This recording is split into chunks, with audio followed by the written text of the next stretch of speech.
নমস্কাৰ, মই কংকনাই আপোনালোক সকলোকে এই ভিডিঅ'টোলৈ স্বাগতম জনাইছোঁ। যিসকলে নতুনকৈ আহি আছে আপোনালোকে ছাবস্ক্ৰাইব কৰি দিব। আশা কৰোঁ সকলোৱে ভালে কুশলে আছে। আজিৰ ভিডিঅ'টোৰ বাবে মোৰ ওচৰত বহুতে ৰিকুৱেষ্ট কৰিছিলে কমেণ্ট আৰু মেছেজৰ থ্ৰুৰে।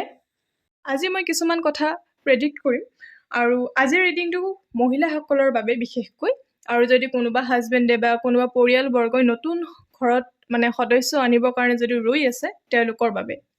এই ভিডিঅ'টোত কিছুমান চিটুৱেশ্যন ক'ম, সেই চিটুৱেশ্যনত আপোনাৰ লগত যদি মিলি আছে তেতিয়াহ'লেহে এই ভিডিঅ'টো আপোনাৰ বাবে। এয়া সম্পূৰ্ণৰূপে সাধাৰণভাৱে কৰা ৰিডিং হয়। ব্যক্তিগতভাৱে ৰিডিং ল'বৰ বাবে মোৰ লগত যোগাযোগ কৰিব লাগিব উল্লেখিত নম্বৰটোত। ভিডিঅ'ৰ টপিক কেইটাও মই কৈ দিওঁ। আপোনাৰ কেনেধৰণৰ আপোনাৰ চিটুৱেশ্যন চলি আছে বৰ্তমান সময়ছোৱাত, আৰু লগতে আপোনাৰ চৌদিশে কিবা এনাৰ্জি আছে নেকি, ঐশ্বৰিক শক্তি বা কিবা বেয়া শক্তি নাইবা কিবা বেলেগ, আৰু আপুনি প্ৰেগনেণ্ট বা কনচিভ কেতিয়ালৈকে আপুনি কৰিব পাৰিব। পলম নকৰি কেদাৰ বাবাৰ আশীৰ্বাদেৰে আমি আৰম্ভ কৰিবলৈ লৈছোঁ। চাওচোন আপোনাৰ বাবে কি আছে। পাইল বাচিবলৈতো সকলোৱে জানে। নতুনসকলৰ বাবে আপোনালোকে যিখন পাইলে বেছিকৈ আপোনাক আকৰ্ষিত কৰিব সেই পাইলটো বাছি ল'ব। আৰু এই এনাৰ্জি গ্ৰহণ কৰিবৰ বাবে ছাবস্ক্ৰাইব কৰিব, লাইক কৰিব, আৰু চিনাকি কাৰোবাৰ যদি প্ৰয়োজন তেওঁলোকৰ লগত শ্বেয়াৰ কৰিব। ভিডিঅ'টোৰ শেষত মই কৰা কেইটামান ৰিডিঙৰ ফিডবেক আঁৰি দিছোঁ, আৰু যিসকলে ফিডবেক লিখিছিলে পুনৰবাৰ আপোনালোকক ধন্যবাদ জনালোঁ। এয়া 1 নম্বৰ পাইল, এয়া 2 নম্বৰ পাইল। নিজৰ ইনটিউশ্যনৰ ওপৰত বিশ্বাস ৰাখক। যিটো পাইলে বেছিকৈ আকৰ্ষিত কৰিছে সেইটোকে বাছি লওক। 1 নম্বৰ পাইলখন যিসকলে বাছি লৈছে তেওঁলোকৰ বাবে, 2 নম্বৰ পাইলখন ছাইডকৈ থ'লোঁ। এইখিনিতে কৈ থওঁ কিছুমান ৰিমেডিজ দিয়া হ'ব। সেই ৰিমেডিজসমূহ আপোনালোকৰ প্ৰতিকাৰসমূহ প্ৰথম কমেণ্টত পিন কৰি মই থৈ দিম, আপোনালোকে তাৰ পৰা চাই ল'ব। এতিয়া হৈছে প্ৰথম পাইলখন যিসকলে বাছি লৈছিলে তেওঁলোকৰ বাবে।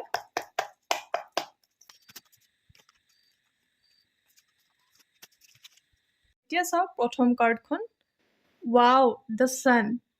ইতিমধ্যে আমি দেখিবলৈ পাইছোঁ বহুত বেছি উৰ্জাবান এটা কাৰ্ড আহিছে, এখন কাৰ্ড আহিছে। এয়া দেখিবলৈ পাইছে বাচ্চা অলৰেডি ইয়াতে আছে, বেবী। তো ইয়াত এইটোৱে বুজাইছে যে যমজ হওক বা এগৰাকীয়ে হওক, আপোনাৰ জীৱনত আপোনাৰ কাৰণে বহুত বেছি শুভ, গুড লাক হ'ব। তেখেত জীৱনত অহাৰ লগে লগে আপোনাৰ জীৱন সলনি হ'ব। লগতে আপোনাৰ হাজবেণ্ডৰ লগতো বহুত বেছি আপোনাৰ সম্পৰ্কটো ঠিক হ'ব। যদিও বা কিছুমানৰ ক্ষেত্ৰত হাজবেণ্ডৰ লগত কিছুমান সম্পৰ্ক ঠিক নাছিলে, সেইসমূহ সম্পূৰ্ণৰূপে আগতকৈ ষ্ট্ৰং হৈ যাব। লাভ হওক বা আপোনাৰ আণ্ডাৰষ্টেণ্ডিং হওক, সেইসমূহ বাঢ়িব। বা আপোনাৰ শহুৰ শাহুৰীৰ লগত, ইনলছৰ লগত, তেওঁলোকৰ লগত, পৰিয়ালৰ লগত যিখিনি আপোনালোকৰ সম্পৰ্কত হয়তো কিছুমানৰ ক্ষেত্ৰত বেয়া হৈ আছিলে, সেইখিনি ভাল হৈ উঠিব, গভীৰ হৈ উঠিব। আৰু যিসকলৰ বণ্ডিং নাছিলে হাজবেণ্ডৰ লগত বহুত বেছি, সেয়া আৰু আপোনাৰ বেবী বহুত বেছি হেল্ডি হ'ব, বহুত বেছি আপোনাৰ শক্তি, উৰ্জাবান হ'ব তেখেত, বা যিয়ে নহওক, ল'ৰা হওক ছোৱালী হওক বা যমজ হওক বা যি হওক। নিউজটো আপোনাৰ 5ৰ পৰা আপোনাৰ 3 মাহৰ ভিতৰত পাই যাব। মই বহুত বেছি ধুনীয়াকৈ এটা উৰ্জা পাই আছোঁ কেদাৰ বাবাৰ আশীৰ্বাদত।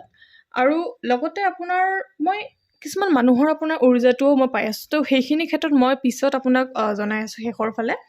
আৰু এইখিনিতে মই আৰু এটা ধুনীয়া মই এনাৰ্জি পাই আছোঁ, বেবী যেতিয়া আপোনাৰ কোলাত আহিব, সেয়া আপোনাৰ বেবী হাঁহি মুখৰ হ'ব, আৰু আপুনি বেলেগ ধৰণৰ আপোনাৰ জীৱনত সলনি হ'ব, আৰু লগতে আপুনি বহুত সুখী অনুভৱ কৰিব। ইয়াতে মই কিছুমানৰ ক্ষেত্ৰত দেখিবলৈ পাইছোঁ, হয়তো কিছুমান এতিয়াও প্ৰেগনেণ্ট হৈ আছে, সেয়া হয়তো তেওঁলোকে গম পোৱা নাই। পাৰিলে ডক্তৰৰ ওচৰত যাওক আৰু আপোনাৰ অপেক্ষাৰ অন্ত পৰিব। এইখিনিতে আপোনাৰ বেলেগ ধৰণৰ মই যিখিনি চেলেঞ্জেছ, আপোনাৰ অবষ্টিকল আহি আছিলে কনচিভ কৰাৰ ক্ষেত্ৰত, প্ৰেগনেঞ্চিৰ ক্ষেত্ৰত, সেইখিনি মই আপোনাক কৈ দিওঁ। কিছুমান ক্ষেত্ৰত আপুনি বহুত বেছি কম্প্ৰমাইজ কৰিবলগীয়া হৈছিলে। তো সেই কম্প্ৰমাইজৰ আপোনাৰ অন্ত পৰিব। আৰু লগতে আপোনাৰ কিছুমান, এইটো মই কাৰ্ডখন যিটো এনেকৈ থৈ দিলোঁ, কাৰ্ডখনত মই পাই আছোঁ যে আপোনাৰ কিছুমান এনেকুৱা আপোনাৰ জীৱনত মানুহ আছে যিয়ে নেকি আপোনাক খং উঠাবলৈ চেষ্টা কৰে আৰু সেইসমূহ আপোনাৰ কাৰণে সম্পূৰ্ণ নিগেটিভ মানুহ হ'ব। নিগেটিভ মানুহৰ পৰা সদায় দূৰত থাকিব আৰু কিছুমান ক্ষেত্ৰত আপুনি ইগন'ৰ কৰা আৰম্ভ কৰিব লাগিব এতিয়াৰ পৰা। আৰু যেতিয়া আপোনাৰ মানে নিজৰ ক্ষেত্ৰত বেছিকৈ গুৰুত্ব দিব তেতিয়া সেই মানুহখিনি আপোনাক একো কৰিব নোৱাৰিব। আৰু সেইসমূহ মানুহ এচাম এনেকুৱা মানুহ আছে যিয়ে নেকি আপোনাক খং উঠাই বহুত বেছি ভাল পায়। আপোনাৰ এনেও আগত মানে লগাতকৈ বেছি খং আছে, কিন্তু আপুনি বাধ্য হৈ যে আপুনি মানে নিজৰ ধৈৰ্য শক্তিও কেতিয়াবা আপোনাৰ হাতৰ পৰা গুচি যায়। কিন্তু এটাই ক'ম মই আপোনাক, সদায় নিজৰ ইনটিউশ্যনৰ কথা শুনিব লাগিব, নিজৰ গাট ফিলিংছৰ ওপৰত বিশ্বাস ৰাখক আৰু এতিয়াৰ পৰা আপুনি নিগেটিভ মানুহৰ পৰা দূৰত থাকিব, ভাল খাদ্য খাব, খঙৰ পৰা বিশেষকৈ বহুত বেছি দূৰত থাকিব আৰু কুহুমীয়া পানী খাব পাৰে, আপুনি ভাল লগা গান শুনিব আৰু এইখিনি ক্ষেত্ৰত আপুনি য়োগা কৰিব পাৰে, আপোনাৰ মেডিটেশ্যন কৰিব পাৰে। এতিয়া চাওঁ আহক, লাষ্ট আপোনাৰ কাৰ্ডখনে আপোনাক কি কয় অলৰেডি পৰি গ'ল। টেম্পাৰেঞ্চ, ৱাও বহুত ধুনীয়া। তো এইখিনি ক্ষেত্ৰত মই পাই আছোঁ আপোনাৰ মানে যি হাজবেণ্ড, আপোনাৰ দুয়োজনৰ ক্ষেত্ৰত মানে ফাইনেন্সিয়েলি বহুত বেছি ষ্ট্ৰং হৈ উঠিব। বাচ্ছা যেতিয়া আহিব আপোনালোকৰ ওচৰলৈ জীৱনলৈ, বেবী অহাৰ পিছত আপোনালোক হাজবেণ্ড আৰু ৱাইফৰ মাজত যিখিনি এটা বণ্ড থাকে সেইটোতো ষ্ট্ৰং হ'ব, মই প্ৰথমত কৈ দিছোঁ। ইয়াৰ উপৰিও আপোনাৰ ফাইনেন্সিয়েলিও বহুত বেছি ষ্ট্ৰং হ'ব, অৰ্থাৎ বহুত বেছি এটা লাকি চাৰ্ম বুলি কোৱা হয়, সেই লাকি হ'ব তেখেত আপোনালোকৰ বাবে। আৰু পজিটিভ ভাবিব সদায়, দুয়োগৰাকী আপুনি হাজবেণ্ড ৱাইফ দুয়োগৰাকী পজিটিভ হ'ব আৰু মানুহৰ পৰা আপুনি দূৰত থাকিব, যিমান পাৰে ইগন'ৰ কৰিব। আৰু এই সময়ছোৱাত আপোনাৰ ধৰি লওক প্ৰেগনেঞ্চি কনচিভ কৰাৰ সময়ছোৱালৈকে আপুনি পাৰিলে বাচ্ছাবিলাকক বহুত বেছি তেনেকুৱা মানে সৰু শিশু আছে, শিশুক আপুনি মৰম কৰিব আৰু লগতে আপুনি চেৰিটি হিচাপত তেনেকুৱা হস্পিটেল বা আপোনাৰ সৰু যিবিলাক স্কুলবিলাক আছে হিচাপত দিব পাৰে। আজি আপোনাৰ বাবে এইখিনিয়ে। এতিয়া আহিছোঁ আমাৰ ছেকেণ্ড পাইলটোৰ কাৰণে। তাৰ আগতে আপোনাক কৈ থওঁ, আপোনাৰ কাৰণেও এটা ধৰি লওক পাইল ৱাইজ মই ৰেমেডিজ দি থৈ দিছোঁ আপোনাৰ কমেণ্টত। প্ৰথম কমেণ্টটো আপুনি চেক কৰিব। এতিয়া আহিছোঁ দ্বিতীয় পাইলখন যিসকলে বাছি লৈছিলে সেই পাইলটোৰ কাৰণে। আহকচোন, আপোনালোকৰ কি হৈ আছে চিটুৱেশ্যন, আপোনালোকৰ কেতিয়া হ'ব কনচিভ বা আপোনাৰ কি বাধা আহি আছে সেইসমূহ চাই লওঁ। এইখিনিতে আকৌ এবাৰ জনাই থওঁ, এয়া সম্পূৰ্ণৰূপে সাধাৰণভাৱে কৰা ৰিডিং হয়। পাৰ্চনেল ৰিডিঙৰ বাবে উল্লেখিত নম্বৰত মোৰ লগত পোনপটীয়াকৈ যোগাযোগ কৰিব।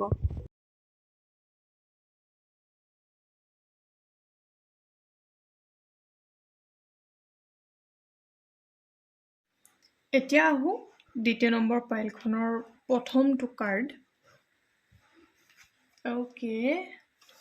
অ'কে, মই দেখিবলৈ পাইছোঁ বহুত সময়ৰ পৰা আপুনি বা আপোনালোক দুয়োগৰাকীয়ে বহুত বেছি চেষ্টা কৰি আছে, কিন্তু সুখবৰ আপোনালোকে পোৱা নাই এতিয়ালৈকে। আপুনি পাৰ্টনাৰৰ লগতে আছে আৰু মই সেইটোও দেখিবলৈ পাইছোঁ যে দুয়োগৰাকী সাজু আছে। আপোনালোকে যিটো ৰাস্তাত আছে বৰ্তমান, সেইখিনি আপোনাক ৰাস্তা দেখুৱাব। আৰু ইয়াত অলপ খেলিমেলি দেখিবলৈ পাইছোঁ। ইয়াৰ খেলিমেলিটো হৈছে আপোনালোক দুয়োগৰাকীৰ ইম'চনেলি যিটো এটা বণ্ডিং থাকিব লাগে বা কম্পেবিলিটি থাকিব লাগে, সেইখিনি সম্পূৰ্ণ আছে, কিন্তু ইজনে আনজনৰ লগত বহুত বেছি হেপী, কিন্তু প্ৰেক্টিকেলি ডিপ ডাউন আৰু কম্পেবিলিটি বহুত বেছি কম আছে। আপোনালোকৰ কিছুমান উইচ ফুলফিল হোৱা নাই। এইখিনিতে আপোনাৰ মই এইটোও দেখিবলৈ পাইছোঁ যে হয়, আপোনালোক দুয়োগৰাকী বহুত বেছি হেপী আছে, ঠিক মই কোৱাৰ দৰে। আৰু এইখিনিতে আপোনালোকৰ অকণমান ধৈৰ্য ধৰিব লাগিব সুখবৰৰ বাবে। আৰু এইটোতে মই দেখিবলৈ পাইছোঁ এতিয়াৰ পৰা আপোনাৰ 13ৰ পৰা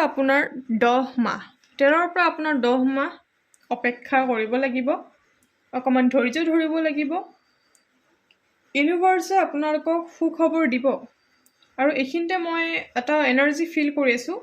ৰিচেণ্ট পাষ্টত আপোনালোকে কিছুমান ডিচিশ্যন লৈছিলে, যিটো ডিচিশ্যনৰ আপোনাৰ মানে সেই ডিচিশ্যনৰ মতে আপোনালোকে বৰ্তমান আগুৱাই আছে।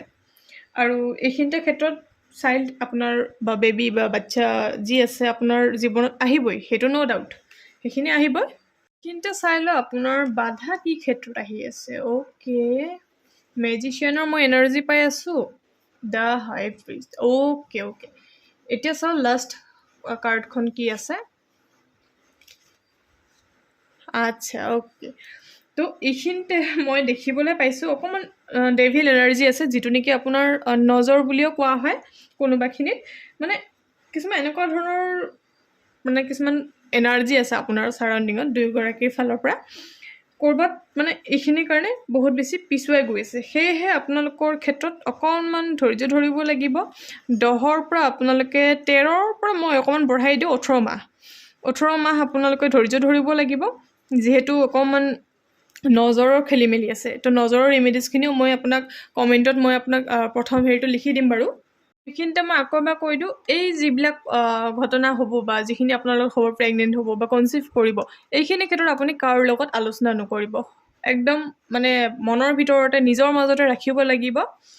কিছুমান আপোনাৰ মানে উইচ ফুলফিলমেণ্টত বাধা দিয়াৰ বহুত বেছি তেনেকুৱা নিগেটিভ এনাৰ্জি বুলিয়ে কোৱা হয় সেইবিলাকক। তো নিগেটিভ এনাৰ্জি আছে। এতিয়া মেজিচিয়ানো আহিছে, আপোনাৰ উইচ ফুলফিলমেণ্টত আপোনাৰ বাধা দি আছে, নজৰো আছে। কিছুমান মানুহক আপুনি কথাও ক'ব নোৱাৰিব, সকলোবিলাক গুড নিউজ অকল আপোনাৰ কনচেপ্ট বুলি নহয়, যিকোনো লাইফৰ ক্ষেত্ৰত যিকোনো ভাল কথাই তেওঁলোকৰ লগত শ্বেয়াৰ নকৰিব। এনেকুৱা মানুহ আছে আপোনাৰ বেবী হওক বা আপোনাৰ ভাল হওক, সেইবোৰ একো নিবিচাৰে। আৰু লগতে আপোনাৰ মই এইখিনিতে দেখিবলৈ পাইছোঁ আপোনাৰ এনজাইটি বা অকণমান চিন্তা ভাৱনাটো বহুত বেছি আছে, আৰু সেইখিনি আপোনাৰ কাৰণে বহুত বেছি বেয়া। আৰু নিজৰ স্বাস্থ্যৰ ক্ষেত্ৰত আপুনি অকণমান গুৰুত্ব দিব লাগিব, চিন্তাটো যিমান পাৰে আপুনি কমাব লাগিব। এতিয়া মই প্ৰথম কাৰ্ডখনো চাই লওঁ এবাৰ। তাৰ প্ৰথম কাৰ্ডখন কি আহিছে, ৱাও। তো আপুনি মানে এটা ঐশ্বৰিক শক্তিৰ আৱৰণতে আছে। তো এইখিনি ক্ষেত্ৰত একো চিন্তা কৰিব নালাগে, যিটোৰ কাৰণে বহুত বেছি বেলেঞ্চ আহিব আপোনাৰ। এতিয়ালৈকে আপুনি বেলেঞ্চতে আছে সেইটো ক্ষেত্ৰত।